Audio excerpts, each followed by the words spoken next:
of Learning Made Easy with Direct Tutors. I am Toyin Omole, your favorite literature teacher. Today we'll be answering some regular questions in literature. Just work with me. Let's start. Number 1. The literary device that describes the year a novel is written is. Now this question is simple, at the same time complex. Students would actually want to pick plot. But remember, your setting has to do with the time, year, and place where a story is written. So the answer is setting, C. So let's go to the next question. The combination of two or more metaphor is called, obviously, it's very simple, right? It is mixed metaphor. Now, it is called mixed metaphor because there are more than one metaphor in a particular sentence or phrase. Now, let's go to the next question. Tolu is my bitter friend. Tolu is my bitter friend. Remember, bitter, friend, illustrates the use of what? Tolu is my bitter friend. Can you tell me? All right, our answer is oxymoron, because we're talking about bitter and friend in a sentence, having two opposites by side. So the answer is oxymoron. Now the next question, number 4. Assonance refers to what? Assonance refers to what?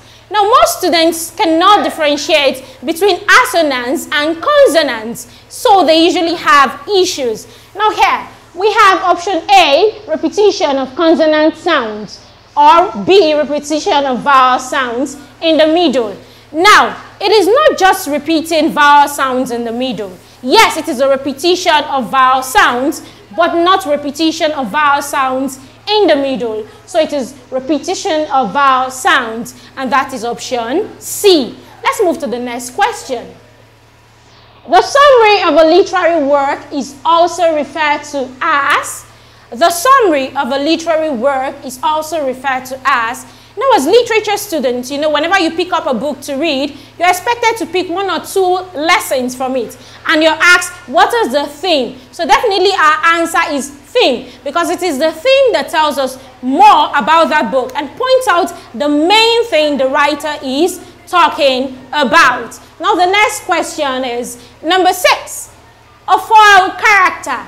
A foil character usually does what? Now what is a foil character in the first place? It is a character that just stays stagnant from the beginning to the end. So what it does is to contrast one another. A foil character contrasts another foil character. So our answer is B, because they do not change from the beginning to the end. A market woman running to the scene to shout, "Ah, my money is missing." We don't go back to asking that market woman if she had seen her money. So she is a foil character. Moving on to the next question. That is also called a dynamic character. What is a dynamic character? Now, a dynamic character is the character that moves and grows from one stage down to another. So a dynamic character is also known as a round character. It's also known as what? A round character. Let's move on to the next one. When a character says something and means another, it is called what? When a character says something and means another, what is your answer? Obviously, the answer is verbal irony, because what I am saying is different from what I actually want you to understand. So our answer is verbal irony. Now the next question, please. The formation of a word from the sound it makes is.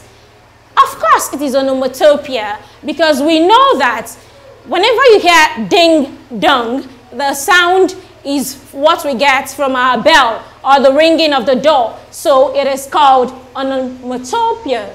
Now the next one, please. Which is the oldest genre of literature?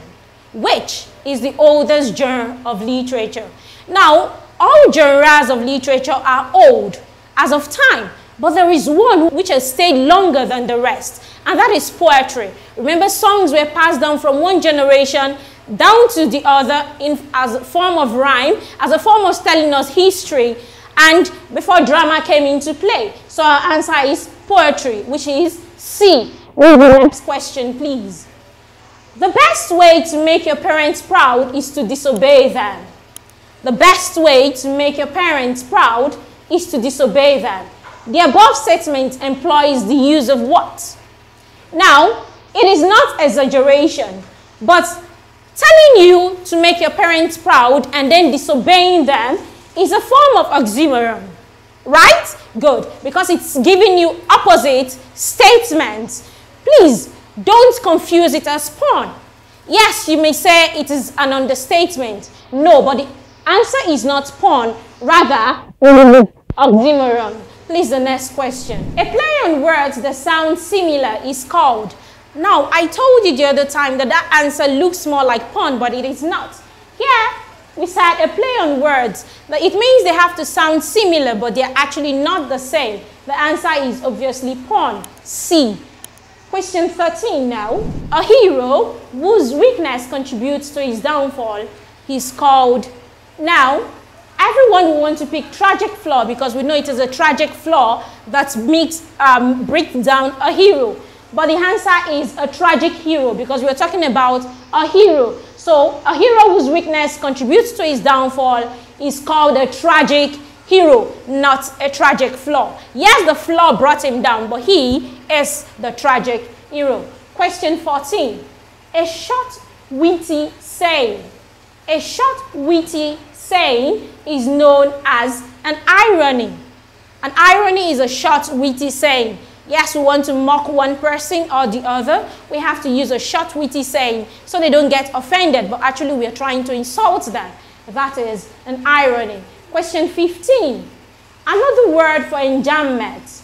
Another word for enjambment is run-on lines. Option C, run-on lines. That's another word for enjambment. It has nothing to do with denouement. Question 16.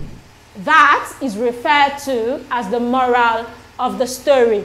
Remember from the beginning, we said that the moral of a story is what you learn from the story, and we said it is a theme, right? Good. So remember, yes, didactics are morals too, but didactics related to folklore and other forms of literature. Question 17. The use of diction in play can be described as.